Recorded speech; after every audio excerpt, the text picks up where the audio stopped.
Nah, jadi kemunculan Al-Mahdi itu di ujung perjalanan umur umat Islam ini, yang berarti ketika tanda-tanda besar sudah mulai bermunculan. Dan tanda besar ini kalau kita sudah mengerti ilmunya, dapat kita jadikan sarana berdakwah kepada orang Nasrani. Karena orang Nasrani juga meyakini di akhir zaman akan turun dari langit sosok yang mereka sebut Yesus Kristus, ya. Kita nyebutnya Isa Al-Masih Ibnu Maryam alaihissalam. Mereka menyebutnya Yesus Kristus. Dan kita nanti akan menyaksikan turunnya Isa alaihissalam. Ternyata tidak mencari gereja. Dia masuk ke masjid. Dia sholat subuh berjamaah dengan kaum muslimin, yang pada saat itu imam sholatnya adalah Al-Mahdi. Masya Allah, ya. Dan Isa alaihissalam nanti akan mengajak semua orang kafir, termasuk ahli kitab Yahudi Nasrani, memeluk agama Nabi akhir zaman, agama Islam ini. Bahkan dalam hadis sahih dikatakan, Isa alaihissalam kalau sudah turun nanti dari langit, dia hanya menawarkan dua pilihan kepada orang kafir dan ahli kitab. Pilihan pertama, aslim taslam, masuk Islamlah engkau, niscaya engkau akan selamat dunia dan akhirat. Kalau nggak mau, diapakan sama Isa alaihissalam? Ya, diselesaikan. Loh, kok ngeri gitu Ustaz? Bukankah Isa alaihissalam itu digambarkan sosoknya santun? Iya memang. Cuman masalahnya adalah bukan masalah kesantunan di sini. Masalahnya turunnya Isa alaihissalam termasuk tanda kalau dunia sudah memasuki injury time. Dunia sudah mau berakhir.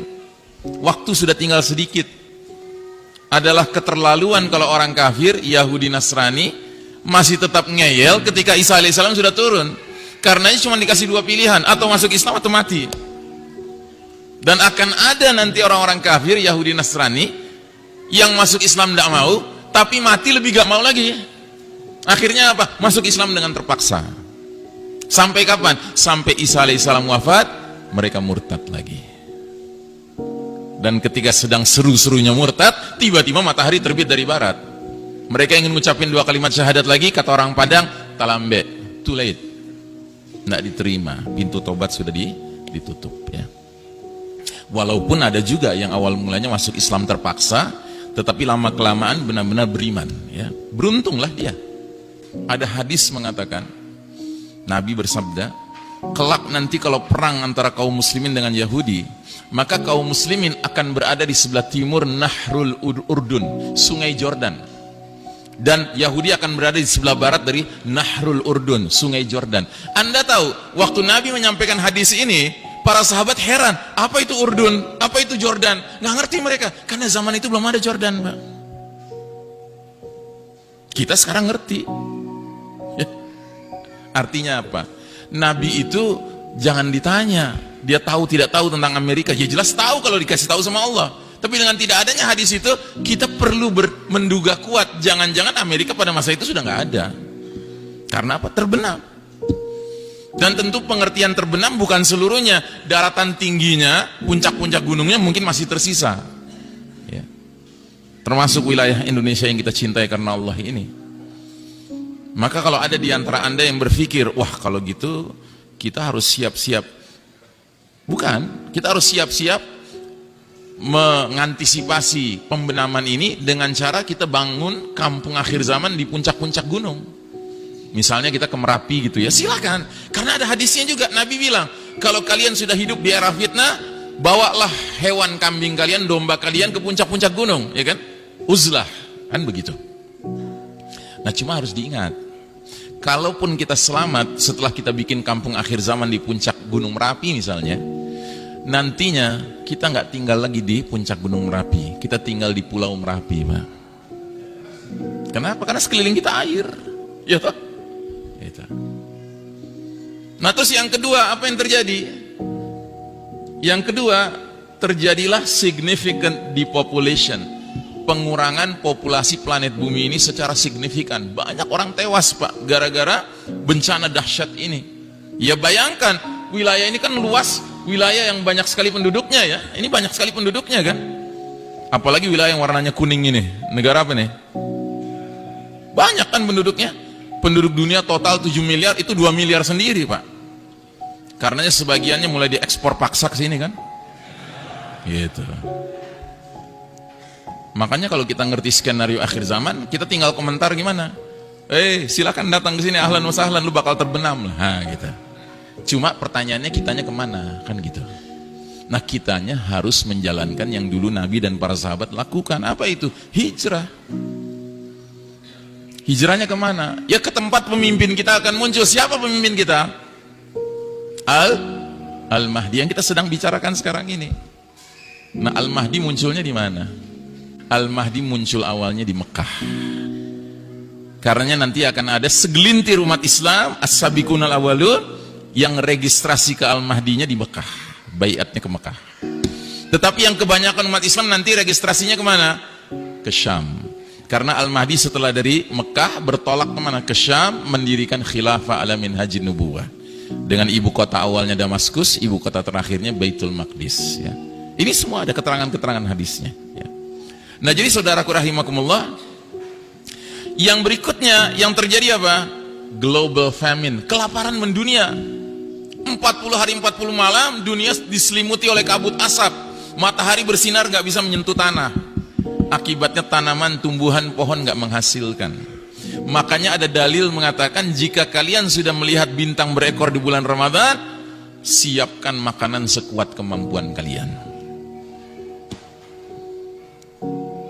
Jadi bintang berekor itu diantara dalilnya mengisyaratkan jatuhnya di bulan Ramadan.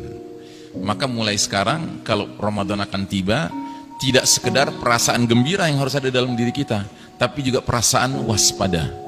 Jangan-jangan Ramadan ini jatuhnya bintang berekor. Kita tidak tahu kapan jatuhnya, tetapi kalau melihat tanda demi tanda yang bermunculan, it seems to be very close. Kelihatannya sudah dekat sekali jadwalnya. Bahkan tahun lalu, Ramadan tahun lalu, begitu malam terakhir, ya, kita dengar kabar besok 1 Syawal, saya langsung instruksikan istri anak saya semuanya sujud syukur. Alhamdulillah tahun lalu belum jatuh bintang berekor. Karena kami belum siap hijrah. Dan kelaparan mendunia ini berakibat kepada apa? Orang berebut makanan, Pak. Sampai apa? Sampai saling berbunuhan, killings ya.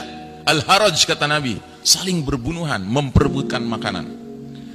Nah, yang lebih tidak pernah kita duga-duga lagi adalah dampak yang kelima. Terjadinya shutdown of modern technology.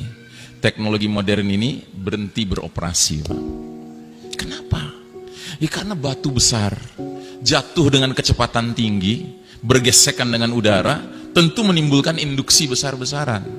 Yang orang barat katakan akan terjadilah fenomena EMP, electromagnetic pulse. Ya, semua benda-benda kelistrikan macet, tidak bisa berguna lagi. Bahkan ahli fisika mengatakan tumbukan batu besar dengan tanah akan menyebabkan zat-zat tertentu sifatnya berubah. Misalnya besi berubah zatnya menjadi lengket, sehingga instrumen-instrumen yang terbuat dari besi yang sedikit rumit saja tidak bisa dipakai lagi. Contohnya sepeda, rantainya besi, gearnya besi, nggak bisa dipakai lagi. Bedil, pelatuknya besi, pelurunya besi, nggak bisa dipakai lagi. Dan ini yang dikatakan Nabi sampai 3 kalimat diulang-ulang dalam hadis riwayat Muslim, hadisnya sahih. Nabi bersabda, wa'udtum min haitsu bada'tum wa'udtum min haitsu bada'tum wa'udtum min haitsu bada'tum. Kalian akan kembali kepada kondisi seperti sedia kala. Kalian akan kembali kepada kondisi seperti sedia kala. Kalian akan kembali kepada kondisi seperti sedia kala. Sewaktu Nabi dahulu menyampaikan kepada para sahabat nggak ngerti. Kenapa nggak paham para sahabat? Karena para sahabat nggak pernah mengalami menggunakan komputer, ya, HP, listrik, AC, ya, mobil, motor, pesawat udara, nggak ada. Tapi setelah hadis ini sampai ke zaman kita pakai akal kita merenungkan apa ya maknanya ini. Oh, ini rupanya isyarat akan terjadinya kemacetan operasional teknologi canggih. Nah, yang lebih menarik lagi, Syekh Mubayyad dalam kitab Ensiklopedia Akhir Zaman mengatakan, jika peristiwa ini terjadi, Pak, ini bukan keburukan bagi umat Islam, malah ini keberkahan bagi umat Islam. Kenapa? Karena begitu shutdown modern technology terjadi, dia terjadi di seluruh dunia, Pak.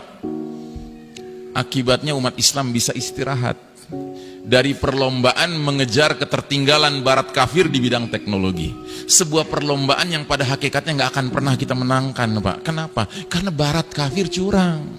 Mereka nggak rela kita menang. Jangankan menang, Pak, setara saja sama mereka nggak boleh kita, Pak. Buktinya apa?